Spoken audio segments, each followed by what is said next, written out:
What are the limits to what can or cannot change in the church? Most people have not thought very hard about this question. Okay, we're going to jump right into it. Jacob's going to use words to try to answer the question, which seems obvious to use words, but words are going to lie at the heart of the issue. You see, what something is defined by its essence. And right away we dive into the heart of the postmodern attack. In postmodernism, words have no meaning of their own. They only gain meaning from the context in which they are used. When someone provides a definition, they're smuggling in context to try to help persuade you come along with the meaning they intend. So when someone provides you a definition, you've got to ask yourself, whose words, whose context are these, and do I accept that person as an authority on the meaning of these words they're attempting to use? The messages from this pulpit are communicated in words. They are given in English and translated into nearly 100 different languages.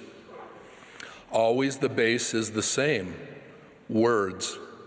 And words matter a lot. Let me say that again, words matter. They are the bedrock of how we connect. They represent our beliefs, morals, and perspectives. Sometimes we speak words, other times we listen. Words set a tone. They voice our thoughts, feelings, and experiences, for good or bad. Unfortunately, words can be thoughtless, hasty, and hurtful.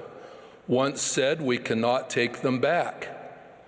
They can wound, punish, cut down, and even lead to destructive actions.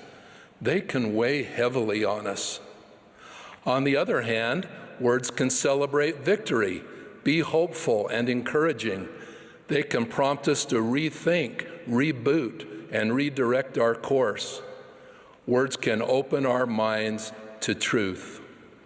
That is why, first and foremost, the Lord's words matter. So where does Jacob get his words? Or what in philosophy are called essential characteristics. Again, this isn't meant to undermine Jacob's work in any way. It's just meant to point out something so commonplace and obvious it may be overlooked. You gotta realize, Jacob gets most of his words and definitions from Greek philosophy, from Greek ways of thinking. Essential characteristics are things that, if removed, would cause something to no longer be that thing. So, for example, if an animal does not have warm blood, it can't be a mammal, because to be a mammal, warm blood is an essential characteristic. In this particular case, we lend authority to biologists to define how we think of mammals, and everybody yanks until they find a mammal that's not warm-blooded. Who should the authority be?